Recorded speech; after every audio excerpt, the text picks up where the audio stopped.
Архип Лабахо – изобретатель, скульптор, развивающий в Абхазии новое направление – жанровую городскую скульптуру. Его бронзовые работы «Чик», «Ника», «Пингвин», «Философ», «Тачкум» и многие другие городские миниатюры придают Сухуму неповторимое очарование и колорит.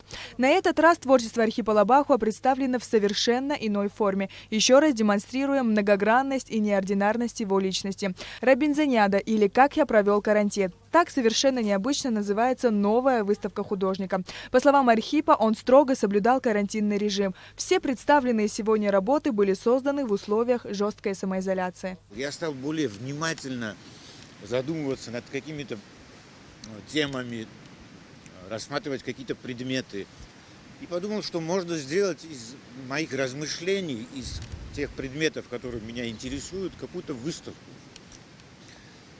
которую я решил объединить именно вот темой Робинзона, потому что, вот как я сказал, мы все оказались немножко Робинзонами. Всего на выставке «Робинзониада» представлено 20 работ. Художник представлял себя Робинзоном во время вынужденной самоизоляции. Когда остаешься наедине с собой, то начинаешь внимательно изучать свой дом и окружающий мир, поделился источником своего вдохновения Архип. Некоторые образы я до сих пор не могу расшифровать сам. И мне очень интересно, что будет говорить зритель. То есть вот эти так называемые ребусы, скажем так, да, объекты, ребусы, вы увидите, они подписаны двумя типами комментариев, то есть красными чернилами и белыми на черном фоне. Это такой небольшой эксперимент, который я провел тоже с этой выставкой. Когда уже экспозиция выстроилась, я стал придумывать комментарии, вот что я думаю по этому поводу. И вроде бы, в целом, что-то напридумывал. Как признался нам Архип Лабахо, выставка посвящена его близкому другу, писательнице и журналисту Надежде Венедиктовой.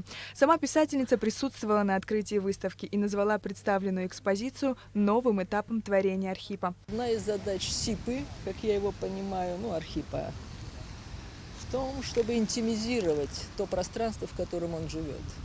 Я, предположим, пытаюсь это в слове сделать, а он прирожденный, такой естественный дизайнер. Он пытается вот эту окружающую среду интимизировать в своем ракурсе. И он первый начал это делать в нашем городе, в нашей стране маленькой.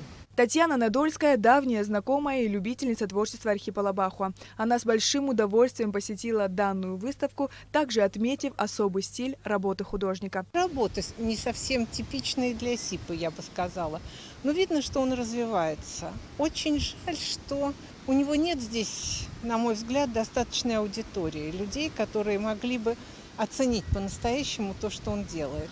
Но, тем не менее, он не останавливается, все время придумывает что-то новое, и это очень вдохновляет. Нужно отметить, что организатором данной выставки является сам Архип Лабахо. Увидеть произведение необычного художника можно на набережной Махаджира в Шатре на площадке бывшего здания читальни до 27 июня. Вход свободный. Сария Кварацхеля, Тамас Чиковани, Абхазское телевидение.